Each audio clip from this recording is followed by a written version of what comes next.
kawan maritim, apa kabar? Mudah-mudahan semua masih dalam keadaan sehat ya. Hari ini kita akan mengunjungi satu bangunan yang cukup bersejarah, yaitu bangunan Pandu. Letaknya di Terminal 2. Dan saya akan didampingi oleh Kang Andi. Gimana Kang Andi, siap? Siap Bu. Halo kawan maritim, saya sapa dulu ya Bu ya. Ya, jadi nanti kita akan berjalan atau kita akan menceritakan tentang Gedung Pandu yang adanya di paling ujung dermaga ini di Terminal 2 Pelabuhan Tanjung Priok. Seperti apa ceritanya tentang Gedung Pandu ini? Ayo kita ikuti kawan-kawan di Kabar Maritim. Ayo Bu. Yuk, ayo ikuti saya.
Halo kawan maritim, kita sudah di depan gedung kepanduan ex-kantor Rotterdam Lloyd, operator kapal laut swasta asal Belanda yang sudah beroperasi dari awal abad ke-20.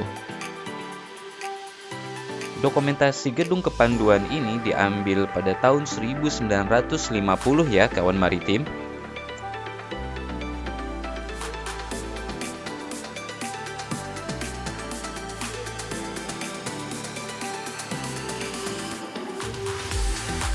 Rotterdam Lloyd sendiri berkantor di gedung kepanduan ini diperkirakan sejak tahun 1930-an hingga tahun 1950-an. Peta lama ini menunjukkan keberadaan gedung Pandu yang berada di ujung dermaga Terminal 2 Pelabuhan Tanjung Priok. Ini kondisi ex kantor Rotterdam Lloyd. Bentuk fasad gedung masih dipertahankan keasliannya, sementara bangunan belakang sudah menjadi lapangan penumpukan untuk barang curah kebutuhan domestik.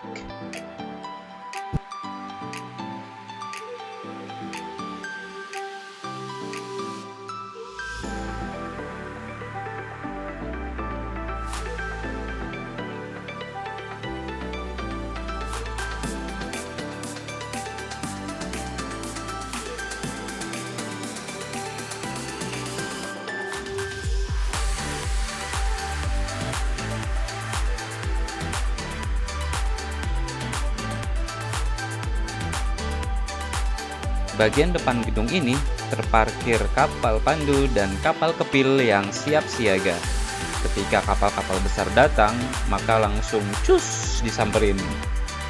Dan gedung kepanduan ini sekarang digunakan oleh para pilot kapal tersebut untuk berbagai keperluan.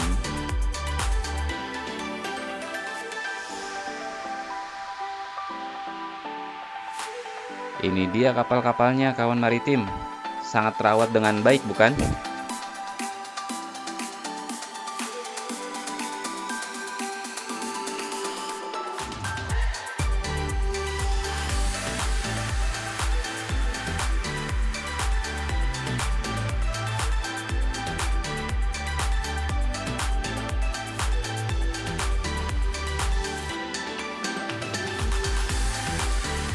Selain itu, pada bagian depan gedung juga terdapat sebuah prasasti.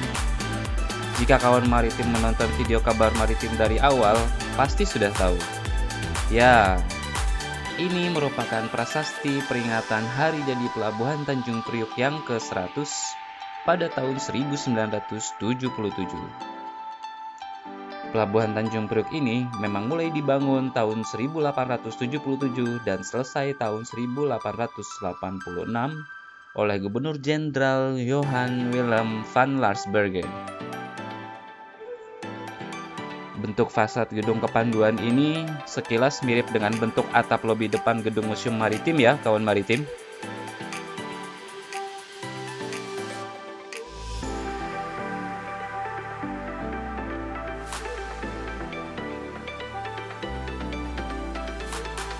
Ke bagian dalam gedung, di lantai 1 saat ini terdapat ruang tunggu untuk para pilot kapal ya, kawan maritim. Dindingnya dihiasi keramik bergaya Art Deco yang amat populer di tahun 1920-an. Di bagian atas dinding terdapat foto para pimpinan yang pernah memimpin di gedung ini.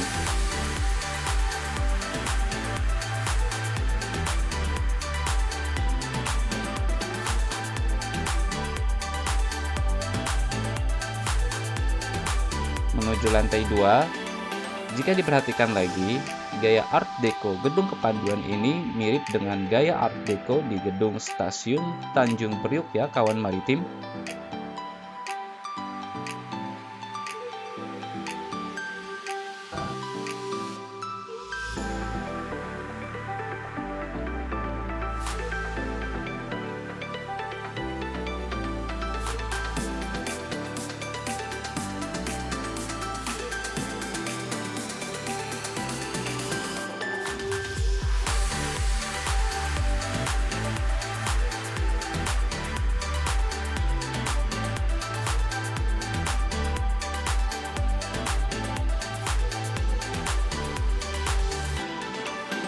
Di lantai 2 ini terdapat ruang tunggu lainnya dengan beberapa koleksi alat navigasi yang pernah digunakan pada masa Hindia Belanda.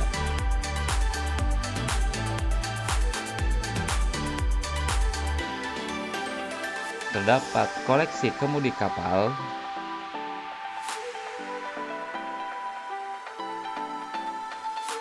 dan koleksi teropong lama ini ya, kawan maritim, yang akan melihat langsung berbagai aktivitas di depan dermaga.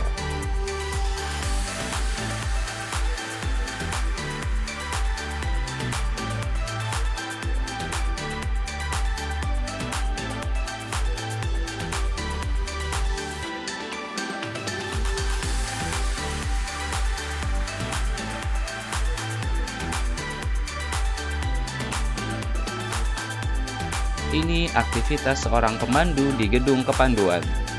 Aktivitas pemanduan ini sekarang sudah dipindahkan di Control Tower dekat Museum Maritim Indonesia ya, kawan maritim, dengan fasilitas yang lebih canggih menggunakan teknologi yang terkini. Oh ya, gambar ini diambil sebelum pandemi ya, kawan maritim.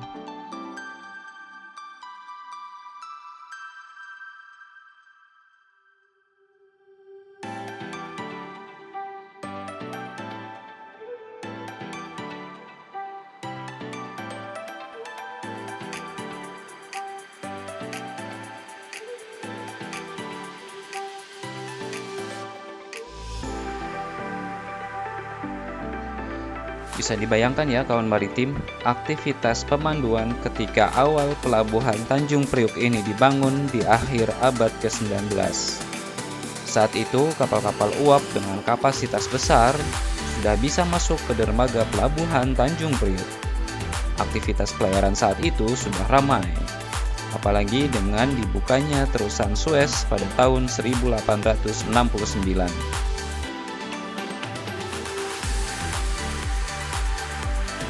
Jika KPM merupakan perusahaan pelayaran milik Kerajaan Belanda, maka Rotterdam Lloyd merupakan perusahaan milik swasta dari Belanda.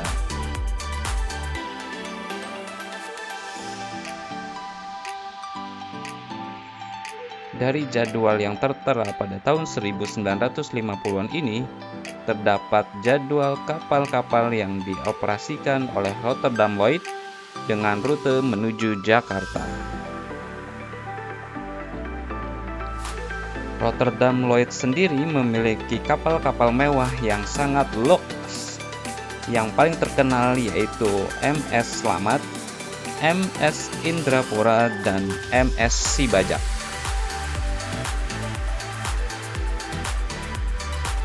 Oh iya, selain kapal, dahulu di Pelabuhan Tanjung Priok juga bisa membantu pesawat terbang ya.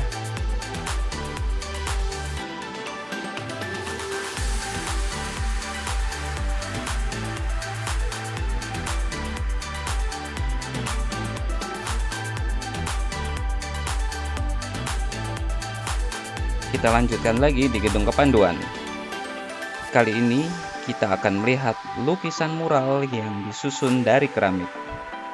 Lukisan ini menggambarkan pelabuhan Rotterdam di Belanda pada tahun 1626. Oh iya kawan maritim, arsitek gedung kepanduan ini bernama Robert DP yang bekerja di bawah pemerintahan kota Batavia dari tahun 1933 hingga tahun 1937. Dia membuat banyak dekorasi dari keramik di beberapa tempat seperti Pasar Gambir dan di Batavia. Gambar penuhnya seperti ini ya kawan maritim.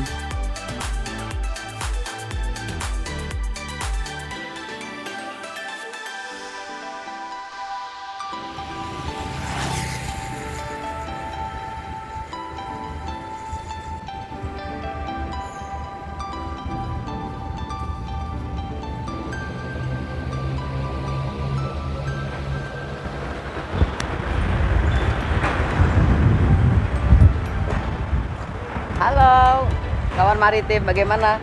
Menarik bukan? Yo, gimana, Kang Andi?